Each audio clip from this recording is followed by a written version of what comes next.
Tim Halman, the Nova Scotia Environment and Climate Change Minister. Let's talk about this here. Not proclaiming the Coastal Protection Act. What does this non-legislative approach do that the Act could not?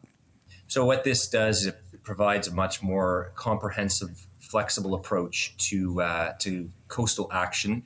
The 2019 Coastal Protection Act, it was very narrow in its focus. It just focused on new builds. While this action plan that Minister Laura and I presented to Nova Scotians yesterday, this is a much broader plan that is anchored on three principles. The first principle is supporting informed decision making, and we're going to do that by encouraging Nova Scotians to access an online map which indicates the hazardous areas along our coasts, along with access to navigators that'll help you interpret that information, and so that those navigators will help you determine what's best for your property. The second principle is supporting municipal leadership. I've been saying for many years as minister, it's an all hands on deck approach to climate action, and we want to work with our municipal partners. They know the communities best, and we'll work with them to design an example bylaw in order to administer this. And the third principle, Sheldon, of this plan is to align resources for coastal protection. So we announced $3 million yesterday for ongoing floodline mapping, to put up signs. Public Works will put up signs in known hazardous areas. And all of this is designed to empower Nova Scotians on coastal action. You said flexibility, but why is making action voluntary a better plan? Yeah, look, we've put this coastal action plan in the framework of our overall climate policies. In 2019, when the Coastal Protection Act was passed, you didn't have legislated climate change targets. We do now through the Environmental Goals and Climate Change Reduction Act. In 2019, we didn't have a climate plan. In 2019, we didn't have a climate risk assessment. In 2019, we didn't have the Sustainable Communities Challenge Fund. So this coastal action plan frames up very well within our overall comprehensive climate approach. And look, we believe as a government, Nova Scotians, we trust Nova Scotians. We believe they can make informed decisions. Our role is to make sure we get them the appropriate information so that they can make an informed decision about their property. And I'm not asking you to speak to a hypothetical, though we've recently seen flooding in which the government was approached to buy properties in flood zones, in flood plains. So if it's a voluntary situation and someone chooses to ignore the warning signs or ignore the government data or this information, what protections do taxpayers have? What protections do communities have? Yeah, well, the first greatest protection in anything is to inform yourself. And there is a multitude of information out there that we will help Nova Scotians navigate. What we announced yesterday was specifically related to coastal flooding.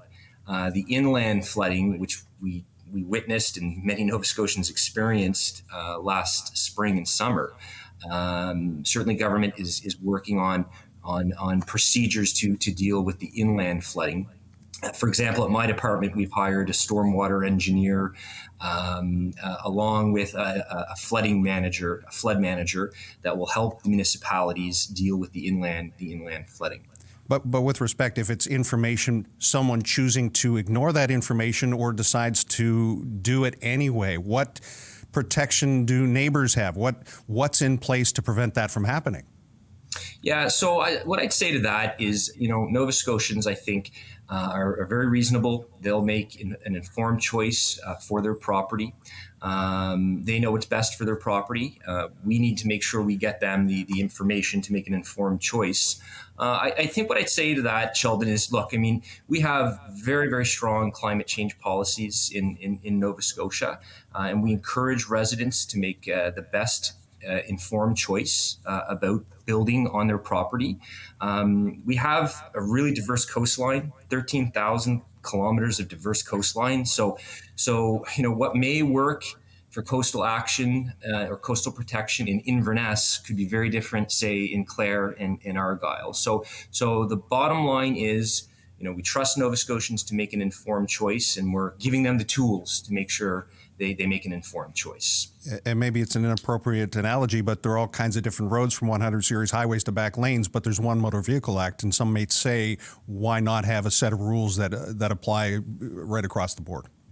Yeah, I mean, it's an excellent question, and certainly it was one that we discussed internally. There was a lot of analysis that went into this, but at the end, I think for this to be the most flexible and effective action plan, we need to respect the diversity, the geological diversity of Nova Scotia, so that a municipal unit, when they do their bylaws, it may be different in Cape Breton, say, versus the South Shore or Southwest Nova Scotia. And I mean, currently right now, we have about 13.1% of Nova Scotia's coastline protected through our provincial parks, our nature reserves, our wilderness areas.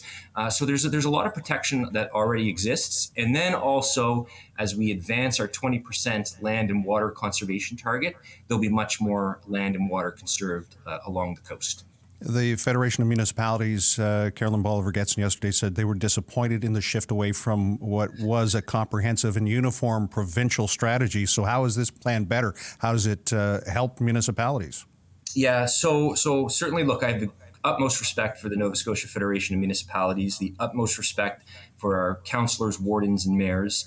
Minister John Lohr, will be working with our municipal units to design example bylaws. That's why we didn't come out yesterday and say, here it is. We are saying to our municipal units, let's meet, let's talk. As a minister, I believe climate action it's a shared responsibility, and we need our municipal units to lead the way on this, and the province will partner with you on this.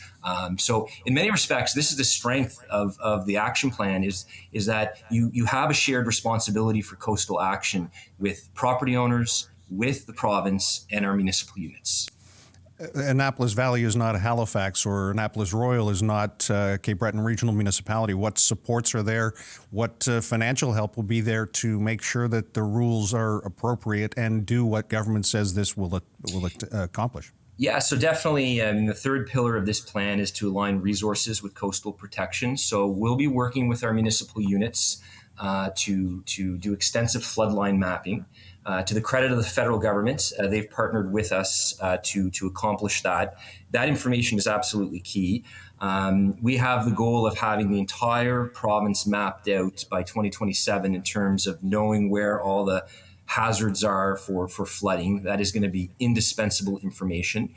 So yesterday we announced $3 million, to align resources immediately for coastal action. And I can tell you, as minister and chair of Treasury and Policy Board, that it's a priority of mine and the premier to ensure Nova Scotians have the most up-to-date information, and so that they can secure their properties and live safely in their communities in a time of climate change.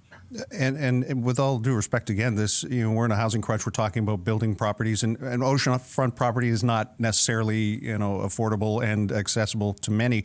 But how is this not just do what you want and take your chances and sell the property later, and whoever buys it in the future be damned? Yeah, I'd say what this is the government of Nova Scotia further empowering individuals and municipalities to make the right choice. What we're trying to do here is set people up for success while respecting their property rights, along with utilizing a climate change lens as the province grows. And as you know, Sheldon, I mean, this is unprecedented population growth that we've had in Nova Scotia. I think you have to go to pre-Confederation census data to see as much population growth as we've seen in the last 10 years. So look, when the Act was passed in 2019, it was in a silo. And we needed to frame coastal action in our overall climate initiatives, and this action plan fits very, very well within our overall climate action plans. How long has the department been working on this plan instead of the regulations for the Act? Yeah, so I can tell you I was appointed minister at the end of August 2021, and I can tell you since that point in time, we've been analyzing and looking at the best path forward. A lot of discussion, a lot of analysis, a lot of consultation has gone into this. So we, as a government, as a team, did not arrive at this willy-nilly. A lot of thought and work went into it. And I just want to take this opportunity to thank my incredible team here at Environment and Climate Change for the great work that they did in the development of these plans. And maybe I misheard you, but if it was never an intention to proclaim that as law, can this not be interpreted as a broken promise? No, I mean, certainly we looked at all options, and that was one of the options. But at the end of the day, I determined the act was too narrow in its focus, and as a result of that, I want to frame this up in our overall action plans: Environmental Goals and Climate Change Reduction Act, the Climate Risk Assessment, the Climate Plan, Sustainable Communities Challenge Fund. And as of yesterday, I mean, we have a strong climate action plan. Nova Scotians, as of now, can interact with the online tools and get the information they need about the hazards along the coast. And if they need help interpreting that information about their property, we've put in place navigators to help them get a coastal hazard risk assessment of their property. And I guess the final question is, my understanding through other media outlets is that the consultation is not going to be released publicly, although it was collected to get a public opinion on this. Who lobbied for this?